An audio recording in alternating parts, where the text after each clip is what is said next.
All right, shalom, shalom. I am back. Okay.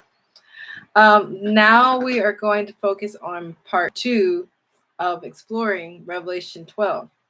All right, so part one was done today and it's later on in the evening. So now I'm going to be working on part two.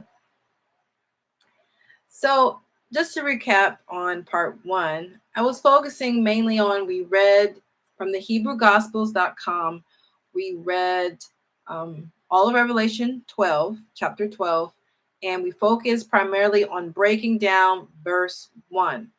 Now, there are just a few last things that I need to highlight regarding verse 1 before we proceed to verse 2, because verse 2 is rich. Okay? Now, one thing I want to highlight is not just what the sun and the moon and stars represent, but their function. Okay, I forgot to really delve into their function. Now we know that we were given the greater light to rule the day, and the lesser light to rule the night. And then it says, and the stars. Okay, that's in Genesis chapter 1. Now, turn to Psalm chapter 136, verse 9. That's Psalms chapter 136, verse 9. Um, Actually, let's go ahead and start at verse 7 to give a little bit of context. Now, this is the Psalm of Thanksgiving. You know, Hodu le Adonai, or Hodu le Yehovah. Okay, give thanks, ki tov, for good, ki le olam hasdo. There's actually a song. Hodu Adonai ki tov, ki le olam hasdo. Hodu Adonai ki tov, ki le olam hasdo. Hodu, hodu, hodu, hodu, hodu la Yahuwah ki tov. Hodu, hodu, hodu, hodu, hodu la Yahuwah ki tov. Okay, so obviously I added Yahuwah in there. But they say Adonai, obviously. Anyway, let's go down to verse 7. To him that made great lights, okay, for his mercy or his chesed endures forever. Verse 8. The sun to rule by day, for his mercy endureth forever. Verse 9. The moon and stars to rule by night, for his mercy endureth forever. Now, one thing I want to point out here is that you see in this context, the sun rules the day, and the moon and stars rule the night. Okay? They rule in the night. Really just says rule in the day, rule in the night. Okay? They give forth light. Okay? So, the word for here, rule, really means to have dominion. Now, with the understanding, okay, I'm gonna put this, fold this in half, so you won't see my notes just yet. With the understanding of this, okay, remember the sun represents the father, husband, bridegroom, strong man. That's Gibor. The moon represents the mother, wife, bride, and the stars represent the 12 children of Israel, the 12 tribes of Israel, the remnant of Israel. Okay. As you can see here, sun, father, husband, moon, mother, wife, and stars, children. Now, if you think about verse 1 in Revelation 12 and meditate on the implications, the spiritual implications of Yah creating the sun, moon, and stars, the sun that rules by day, and the moon and stars that rule by night. Keep this in mind. They have dominion over these segments. Sun has dominion over the day, and the moon and stars have dominion over the night. Now, let's go back. Go back with me because you're going to enjoy this. Go back to Genesis chapter 1. Go back to the beginning. Bereshith. Okay? Now, let's focus on this particular verse. I want you to go to verse 5. Genesis chapter 1, verse 5, where it says, Elohim called the light day, and the darkness Hoshek he called night. And evening and morning were the first day. Okay, light, day, darkness, night. Hoshek. This represents, the light represents the children of the light and the kingdom of the light. And Yehoshua himself will rule in light. He will rule over the children of light. He himself being light will rule over all those who carry his light. He rules over the day. And it says the darkness, okay, verse 5 of Genesis, darkness he called night. So it's letting us know that in this context, the moon and the stars have dominion over the night. Essentially, this is prophetically telling you that the woman, wife, bride, and that the 12 children of Israel, or the 12 tribes of Israel, which are in this case is referring to the 144,000, which we will get to towards the end of Revelation 12, are set to have dominion over darkness. Dominion over darkness. Hence, prophetically, by using the sun and the moon and stars as teaching tools, he's letting us know, Yahuwah is letting us know that the sun, representing the Messiah, he will rule over the children of light, the kingdom of light. He will rule over day. And he has set that the bride, the mother, wife, and the children, the 12 tribes of Israel, will have dominion over the darkness, dominion over the kingdom of darkness. And is it not so even now that because of what Yehoshua has done for us, that he has given us dominion over these things? Okay, he's given those who are grafted in, okay, dominion over darkness in him, in his light, okay? But this is going to be amplified. I'm going to show you from the prophets, from the book of the prophets, how this is going to be more amplified in the bride and the remnant of Israel, the 144,000. This is going to be amplified in them. It's not going to be a normal level. It's going to be amplified, okay? And I'm going to show you in the scriptures where that comes from, okay? So just bear with me on that because it's there. It is there. All right. I like I said, I know last year I did some study on the 144,000. I even did a few videos about the 144,000. About so you want to be the bride. That was really about the 144,000. That series from last year. And as I mentioned in my more recent videos, how they are a part of the bride because they come from her. Okay, so I want to clarify that. Now let's go ahead and I'm going to highlight. Yes, I'm looking at my notes right now. I'm going to highlight two other things about the sun, moon, and stars.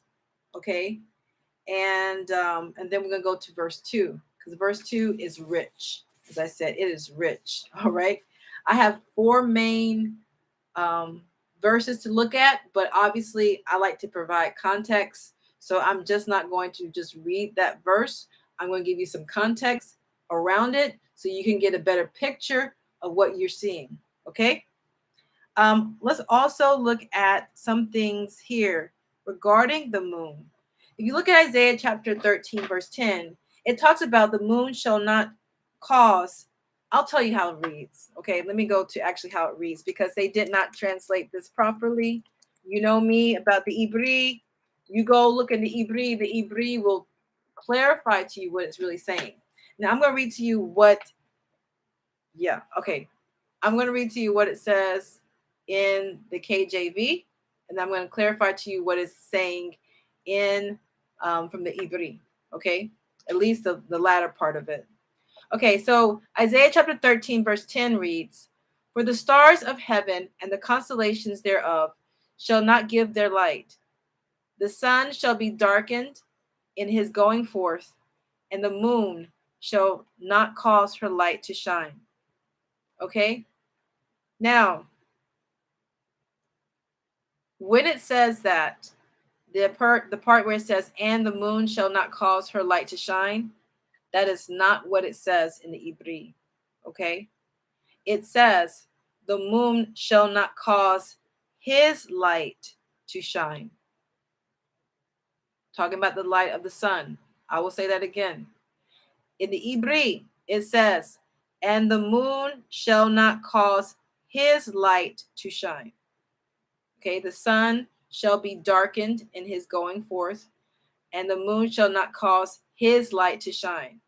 So right there, they, as I said, you got to look at the Ibri. You have to look at the Ibri. Otherwise, you're going to, it's going to cause you, the English translations at times will cause you to misinterpret something. That's why we have to be very diligent to go back and study to show ourselves approved and really go back to the root of the language and go from there. Okay, as I've always emphasized on many of my videos. Okay, so I'm just looking up with darkened. Okay. All right. Okay, so yeah, the sun will be darkened, meaning it just becomes dimmer. It means to be dim. All right, in that case, where it says the sun shall be darkened in his going forth, it will become dimmer. Okay, become darkened, become dimmer. All right. Okay, so let's also look at this other aspect about the sun and moon as well. Turn to Joel chapter 3.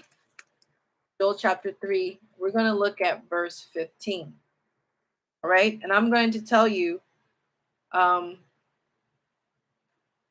where this also reference to. Okay, so this is regarding the harvest. Okay, this is regarding the harvest. Really, you'll see that this is, I'll give the context.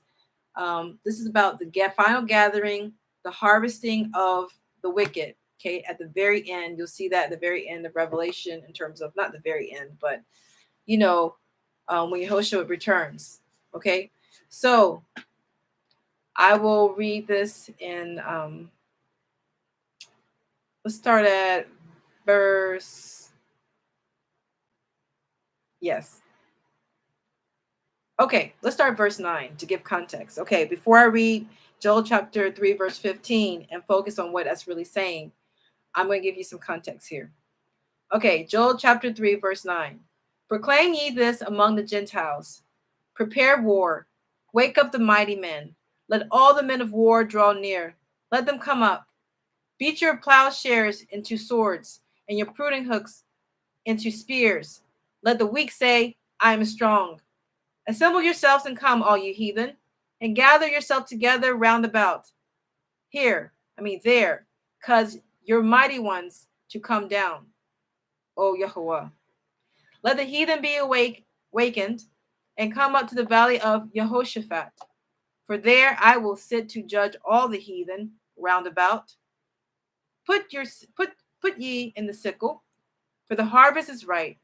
Come, get you down, for the press is full.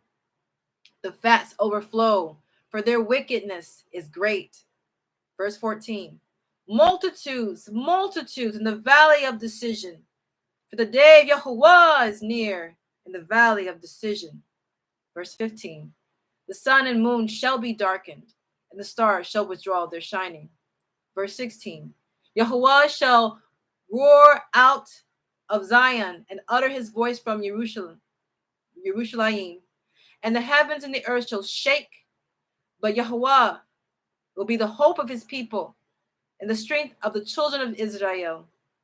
So shall you know that I am Yahuwah, your Elohim, dwelling in Zion, my holy mountain. Then shall Yerushalayim be holy, and there no stranger shall pass through her anymore. Okay? Or pass by her anymore. Okay, so, and I'm sure it's probably a little bit different in the Ibri. I have a sense that, some of these things are a little bit different in the Ibri, but let's just focus on verse 15. Okay, I just want to give you context. This is regarding the day of Yahuwah. The day of Yahuwah, remember, if you go look at my video, I'm looking at this right here. If you go look at my video, the times of the Gentiles fulfilled, you will see that video is about the day of Yahuwah, that the times of the Gentiles is not yet fulfilled because the times of the Gentile equates to the day of Yahuwah. Go back and check out that video, and I go in more depth about that in the Ibri if you're interested. But looking back at Joel chapter 3, verse 15, it makes mention that the sun and moon shall be darkened, and the stars shall withdraw their shining. Now, the word here is very, very interesting because it doesn't just give the illustration of the sun and the moon, becoming dimmer or just blacking out. But really, it is the word that's used here for darken in Ibri means that the sun and moon are mourning. The day of Yahuwah is a day of mourning. The sun, the Messiah, the bridegroom, the moon, the bride. This is not a happy occasion to have many people, multitudes in the Valley of Decision, who decided to remain in their wickedness and then yet have to be destroyed because of their wickedness. If you understand the heart of Yah, he does not delight in the death of the wicked. He's very clear about that. And people can try to compromise and say it depends. No, it doesn't. He said it very clearly. He does not delight in the death of the wicked. So when the day of Yahuwah comes, it is not going to be a joyous day. It's something that he's going to have to do, but it will not be a joyous day for him. Now I'll give you an example.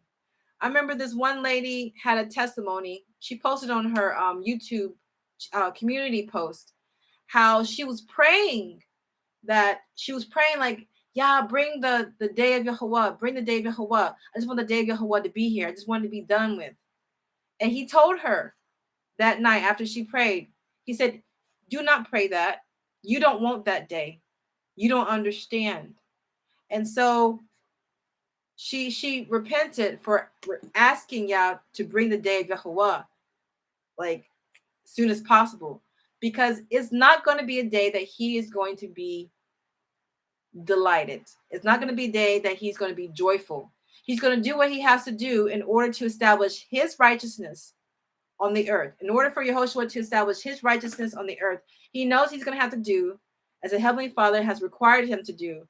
But let it be made clear, it's not going to be a joyous day.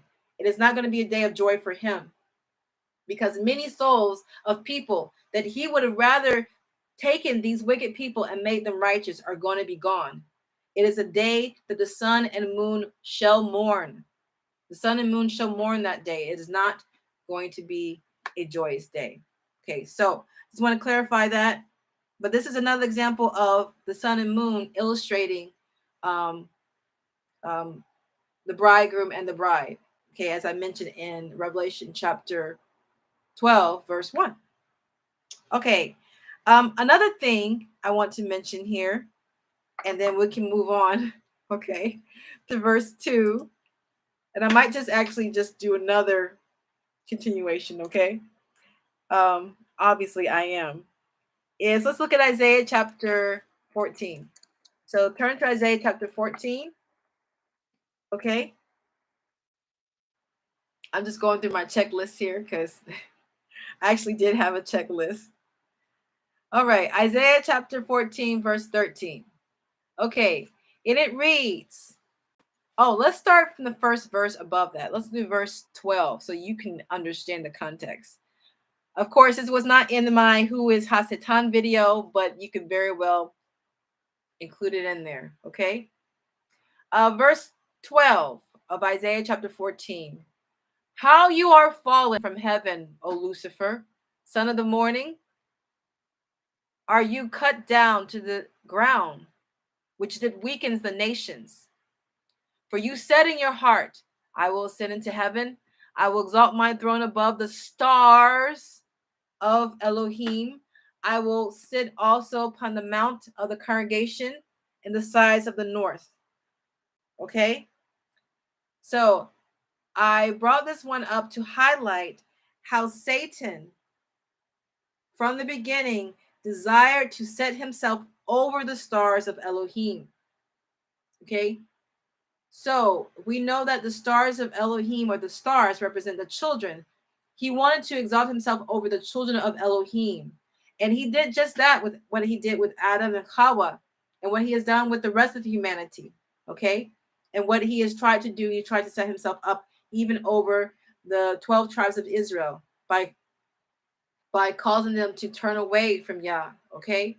So it has always been his diabolical goal to set himself up over the stars of Elohim, aka the children of Elohim. Okay, so understand the context. We're focusing on from Revelation chapter 12, verse 1. All right, I'm going to check something really quickly. All right, hold on one moment. Okay, so when they use the word here, and I knew it, for Hasatan, okay, it says here, Halel, okay, it's a noun, and Halel means light bearer, okay? So Halel means morning star or light bearer. And of course, they use the word Lucifer. I think that's supposed to be like what, the Latin or something? Light bearer. Okay, he was supposed to bear Yah's light. Obviously, we have other representations of Hasatan, aka the Statue of Liberty, that light bearer that is in the harbor. That's actually a statue of what I mentioned. Okay, without people realizing it, because it's the he she. Remember, if you look at the statue, if you look at that statue, it's the he she. It's the he she. Okay, all over again. Light bearer with that light on that right hand. Yep. As on the east side, as the sun comes up in the Boker Tov, okay, in the grand rising, or what people say morning, okay, in the morning, grand rising, in the Bokra, okay. Why do you think they had the statue on the East Coast? Why didn't they not put it on the West Coast, right? Okay. All right. Some food for thought, but I think I'm digressing. Let me go back. Okay. So when it says how thou art cut down to the ground, he's cut down to the earth. Okay. La aretz. Okay. La aretz. Okay. He's cut down to the earth, which did weaken. Okay. And that's what he does. He weakens, right? The nations. And yeah, that means to weaken, to make prostrate. He causes the nations to prostrate to him, to bow down to him, weakens them, causes them to waste away, to decay. That's what we see. We see decay in society. Who's doing that work? Who started that work in humanity, to where humanity becomes so weak, so prostrate, so wasted away, so decay? It was him. Okay, so as I said, I digress. Let's go back, obviously, to the context of what I was saying, which I was saying, okay, is that in Isaiah chapter 14, verse 13, I was summarizing that Hasatan wanted to set himself over the stars of Elohim, which represent the children, okay? So the woman of Revelation 12 has a crown of 12 stars on her head, which represents the 12 tribes of Israel, the children of Israel, okay? Just trying to reiterate that. All right, let me just make sure I covered everything I wanted to cover here. And I'm going to go ahead and probably close this video out and start another one, actually focusing on Revelation chapter 12, verse 2, because boy, I have a lot to read to you. Okay. All right. So, last verse here. Okay, actually, I already focused on that. Good, good, good. We already did that. We did Psalms 148, verse 3. Praise ye him, sun and moon. Praise him, all ye stars of light. Okay, so you get ready? You getting ready for the next one? Yes, yes. All right, we have more coming. All right, until later. And near say yeah. Shalom. Shalom.